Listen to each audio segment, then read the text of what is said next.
Hello, this is Dr. Marcia, and this is the Destiny Exposure Summit. We've been having such an amazing time, and we are going to keep this thing going. I am Dr. Marcia, and I am your Master Destiny Life Coach. I am the host of the Destiny Exposure Summit, where our speakers are telling their story. They are touching their tribe, and they are expanding their territory. And so, thank you for being here in this place. My next speaker, the next person coming to the stage is none other than Lisa Jennings. And so let's make some noise for her. And so what I wanted to share about her, just a little bit about her, is that Mona Lisa Jennings is a native from Chicago. She's an author, she's a philanthropist, she's an advocate, and she is a transformation mentor. She's also a United States Army veteran and has traveled the world. And so she's also a member of the 12-week training program Reboot Recovery, which is a faith-based trauma healing course and online community. Having been exposed to dysfunctional and depressive family traits, Mona Lisa strengthened her resolve and became a grief trauma survivor. And she aspires to serve as many people as possible to allow them to see and to live past their pain without judgment. She also shares her life experiences with women to give them the courage and the determination to save themselves from depression. Can someone say depression? From manipulation and codependent relationships.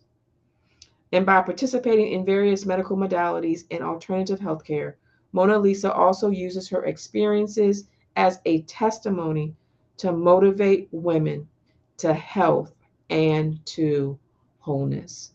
And so, without further ado, help me welcome Lisa Jennings to the stage. How are you? Hi, how are you? Thank you for having me here.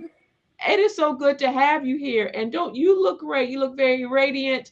And thank you for accepting the invitation to be here. Thank you. I appreciate the invitation. I'm grateful. Thank you. Yes, yes. I am so excited to get into your story. I know just even reading the bio that there is so much here. And since I know some snippets of your story that are powerful, that are needed.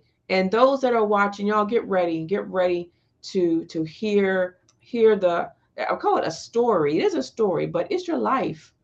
And it is going to be transformative as we dive into this. But as we get ready to go forward, Lisa, I want you to share just a little bit about who you are, where you live, what it is that you do, so that we can just kind of get a little bit more knowledge about you. Well, right now I live in Texas, Houston, Texas. I moved here almost a year ago.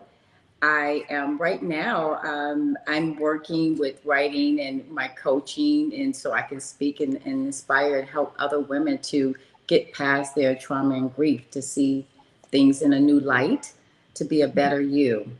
Mm-hmm. Yes. That is so good, to be a better you. Who doesn't want to be a better you? Yes. But I think we struggle. Would you agree with that? We just don't know how. Yes. Yes. Yeah, It yes. was very difficult. God made it, a lot easier, made it a lot clearer for me to understand. I'm just grateful that I was able to be a survivor coming through that spiritual warfare of that pain of grief that I went through. Yeah, and we're gonna walk it all down. But I'm gonna kind of throw one thing out, and I'm just gonna have you just to give us some more information. I know that one, you're a service disabled veteran, Yes. correct? Yes. Okay. And I know that you had some PTSD. Yes. And I want you just to kind of share with me what does that mean? How would you describe PTSD for maybe somebody who maybe has heard the acronym but they don't really understand what it is? It's post traumatic stress syndrome. And it's really when you've experienced some trauma and you go through life and you have these triggers, things that where there's a sense of smell or a thought or something someone may have said that may trigger you, and you kind of go through it. The biggest thing is you can survive and get past post traumatic stress syndrome. Mhm. Thank you, Lisa, for giving us that definition. Can you share where that came up for you? How did you, what was the incident that led to your PTSD? My PTSD started when I was on active duty. I was pregnant for the very first time in my life, and I had become pregnant and did not understand what the experience of the feeling was. So I drove myself to Walter Reed Hospital. Basically, I was on active duty, and they put me in the hospital and gave me fluids. And they also gave me some medication that the indication was not to give it to African American women while pregnant. I didn't know. Once I was discharged, I went back home and I started experiencing a spasm, a seizure. And that was because of the medication. I didn't understand it. I didn't know I was having a seizure, had never had one. I attempted to try to go get help. And as I was trying to get help, I was put in a situation where I was put in a car with someone I didn't know, thinking that I was getting some help. And at that point is when I started getting sexually assaulted while I was having this neurological seizure. And it just really just the experience was just it was a lot where I just remember just blacking out at some point. The pain was just enormous. I'd never experienced any of these three things that I was experiencing for the first time in my life. I can just say one thing. This person dropped me off in the emergency room on the ground by the hospital. So I was able to be saved by someone actually getting me and taking me inside of the emergency room at that point. Wow. And from there, yes. Wow. You were sexually assaulted. How, well, tell me, what happened when you tried to share and tell? Because sometimes we don't say what happened, but what happened when you did speak up? When I spoke up, a lot of people kind of felt like I should be over it, that I was alive, that they didn't understand what post traumatic stress syndrome was. I didn't understand what it was. And I just got a lot of other people's limited beliefs. And it was just a lot of discouragements from going to get mental health care. In the circle where I grew up, the family, going to seek mental health was just not something that you were taught to do. You were actually encouraged not to do those things. And Absolutely. because I was on active duty, I was a leader. The embarrassment, the things that I had learned, I felt like I had done something wrong. I shared with my commanders, of course, they had come and actually picked me up from the hospital. And there was nothing done. The military really, at that point, was not really looking at sexual assault with women at the time that I was serving. So they didn't know how to deal with women who were being sexually assaulted at that time until years later when they became exposed with a lot of women sharing their story and they started dealing with it. So for me, it was just very difficult initially not having that support. Wow. Yeah, that's a lot. And thank you for persevering, for continuing to keep moving. And so this speaks to your resilience and how you're now able to help someone else Yes. with that. And so let's fast forward a little bit. And I know, as I said, there are multiple stories, there's multiple traumas that you have experienced. And I understand that you have several children, correct? Yes. How Yes. many do you have? I had three. I now have two. Two.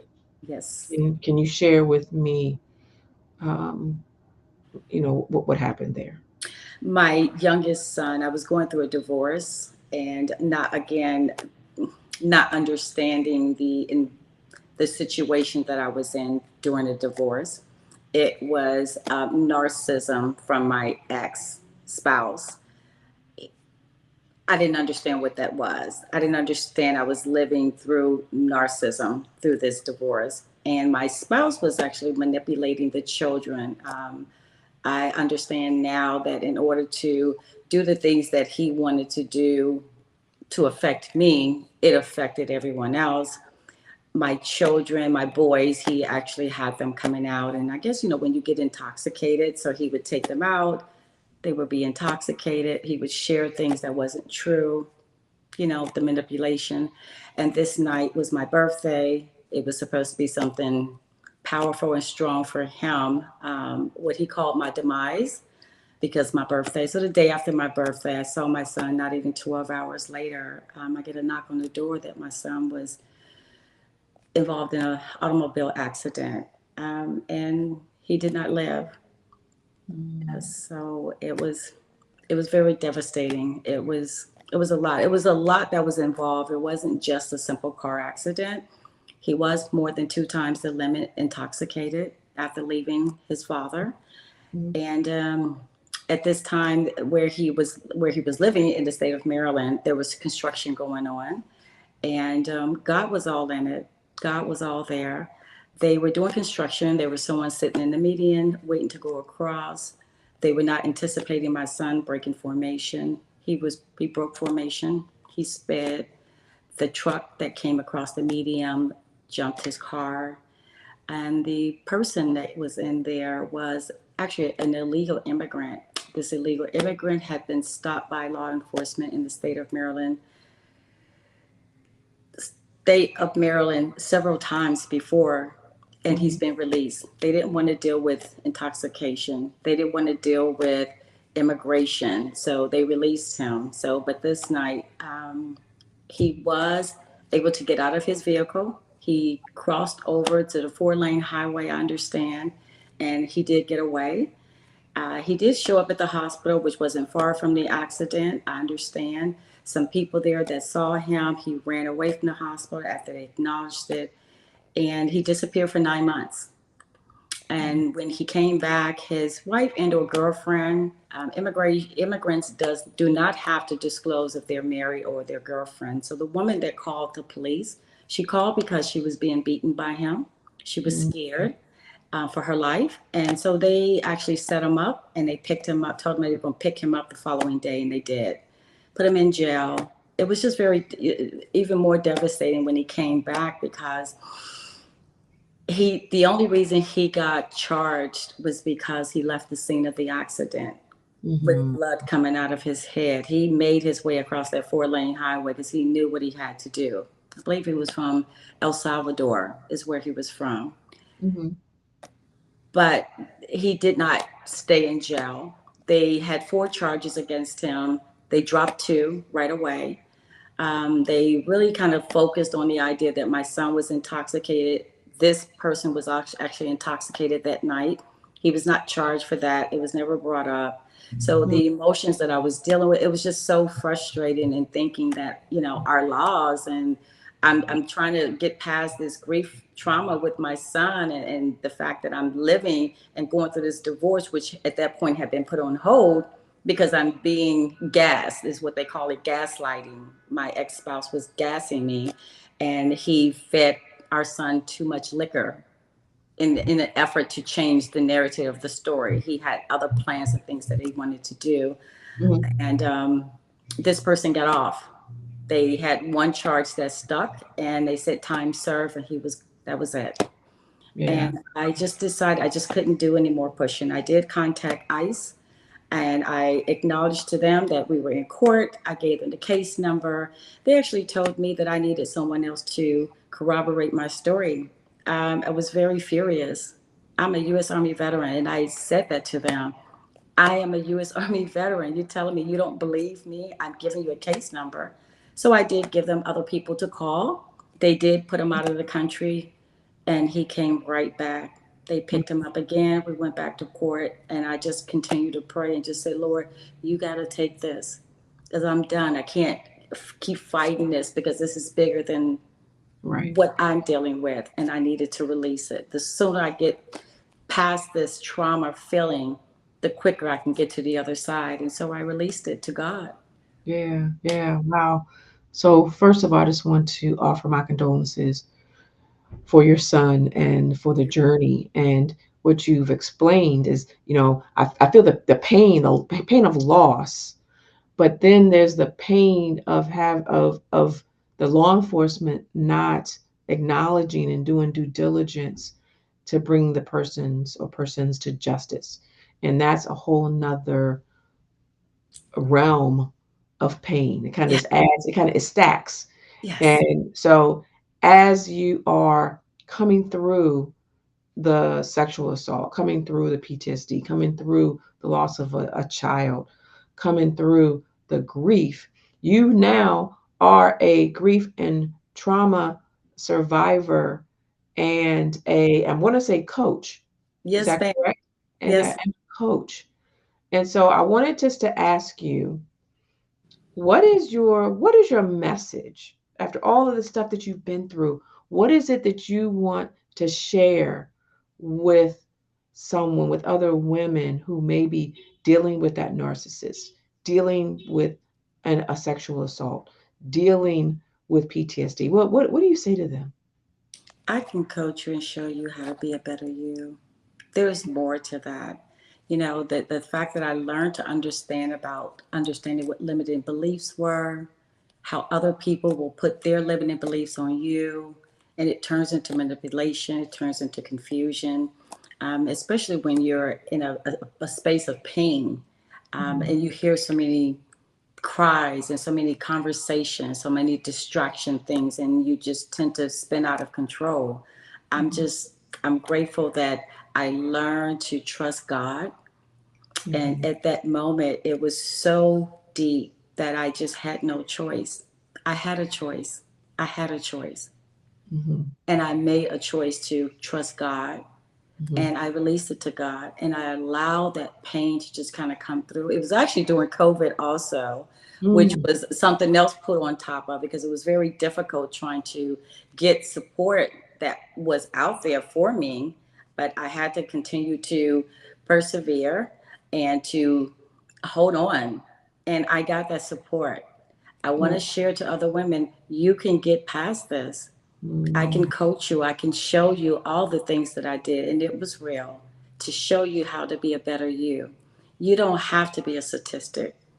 You don't have to allow this to control you for the rest of your life and to live in that moment of pain.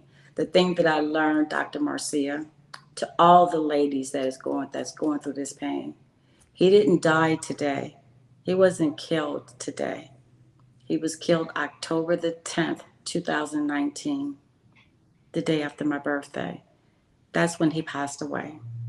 I will always remember his spirit. It lifts me up when I think about him. And I think about the grateful things in my life, the gratitude. There's somebody that lost their only son. There's Mhm. somebody that lost their only child. Yes.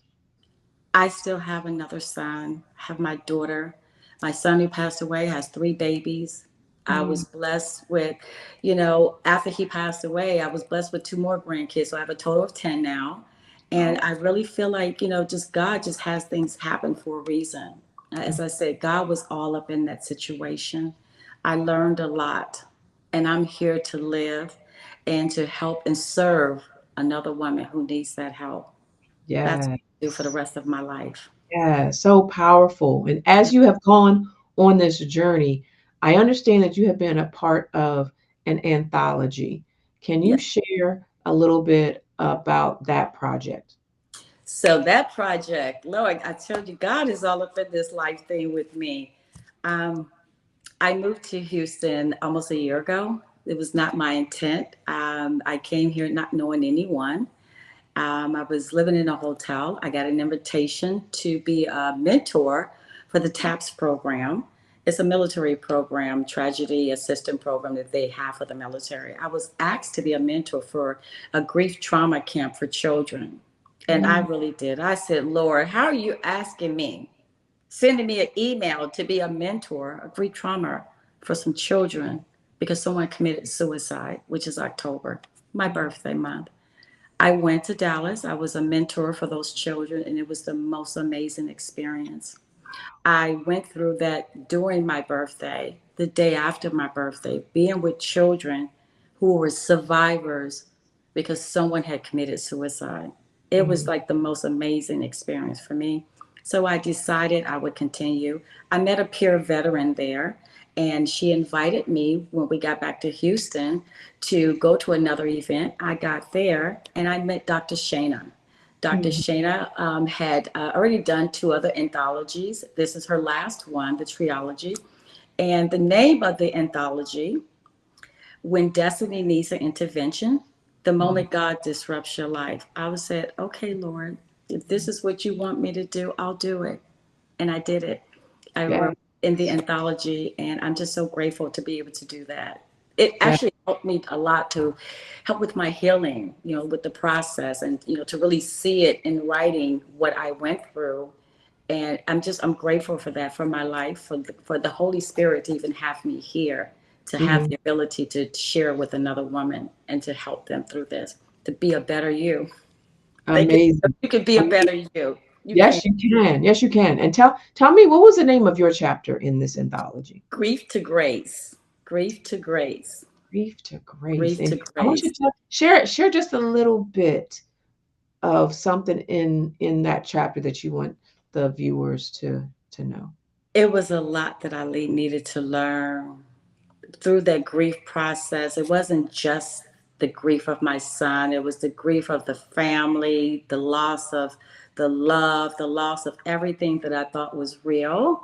And the grace part is God, just the Holy Spirit, in the name of Jesus. I'm so serious. Just the stories that I went through, the experience I went through, the Job experience, the footsteps in the sand. And I just realized that is the grace part, that my life has a purpose. And I released and surrendered to that purpose. And that's why I'm here today, because Yeah. I've released and to that purpose of being of service, the philanthropist that I am. So Surrendering to the can't purpose. tell you all of it. Ah, It's coming out. It's coming that's out right. in June. So Oh, be ready for that. Come and get my book. Come and get the book. yes. How can they get the book? Well, we're going to have a book release on the 10th of June in Houston, Texas.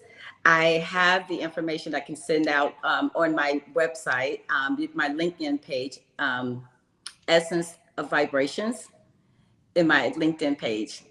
Awesome, awesome. So the book actually is going to be dropping, probably today, tomorrow, in the near future. So what I'm going to have them do is go ahead and go to your link, and Yes. they can go ahead and get a copy. They can learn more Yeah. about you. And so I want to ask you, as you've gone through this journey, this transformation, talking about grief to grace, what is the message that you want to leave with those who are struggling? Surrender to God. I Mhm. know it's painful. I know you've been through some trauma. I know it hurts. I know the feeling. And it's hard. It's hard to think. It's hard to move. It's hard to breathe. It's hard to feel like you even want to live. But there is life on the other side, and you Yes. can make an impact, and you can be a better you. I think about sometimes the guilt that I put on myself, the things that I had done. You participate in things, and I had to learn to release those things, to be honest with myself and clear my path and just ask God to, order my steps, Mhm. to use me and show me what my purpose is, Mhm. and I can share those things with you through coaching. I have Yeah. so much more that I can share with you, but the message is you can be a better you. You Yeah. can live past that trauma and turn trauma into triumph. You can Yeah. turn that trauma into triumph. I know it hurts. And it sounds like to some people that may have gone through something a little different with the loss of their child, but the love that you lose is still the same, and the pain still feels the same. Mm-hmm. You can turn trauma into triumph, and you Yeah. can be a better you. Trauma into triumph. I love it. And so I know you are embarking on this coaching, being a personal advocate. If they want to reach out to you and to learn more about your coaching program, tell us again how they connect with you. They can connect with me on my LinkedIn, Essence of Vibrations, and it'll give you a lot more information. I'm actually working on still the platform for the coaching program itself, but it'll be out soon when the book is released in June of 2023. Yes, yes. So, so good. I am honored to have you and thank you for your service Thank in our military. And again, the trauma, the grief that you've been through, that's something that you don't wish on anyone. But what it has done, it has bestowed some power on you. Yes. I'm grateful to be here and be alive, to be in the space where I can share and coach and help someone else.